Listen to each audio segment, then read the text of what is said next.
হইলো 25। 25-এ 5 দিয়ে ভাগ করলে 5 দিয়ে থাকে।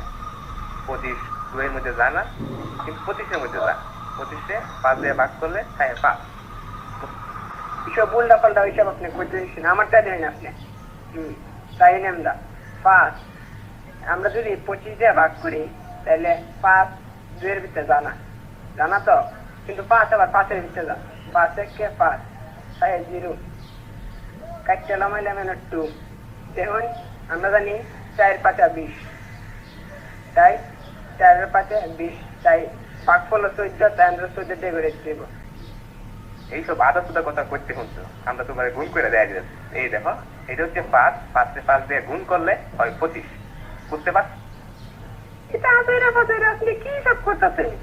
হ্যাঁ, আপনার হিসাব হয়েছে না, আমি আপনার আবার নতুন টিকা হিসাব করে যাইতেছি। এই দেখেন 14 আর 5 গুণ করলেও 4 5 20, 5 1 5, মোট কত হইল?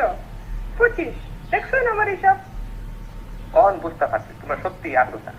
আমরা অঙ্কটা দেখো, 14 14 14 14 5 বার দিছি। এই দেখো, এখন 4টা 5 যোগ করলে এখানে হইতাছে কত হইতাছে দেখো, 4 আর 4 8, 8 আর 4 16, 16 আর 4 20। 1 21 22 23 24 25। দেখছেন না করে কাটায় 25 টা।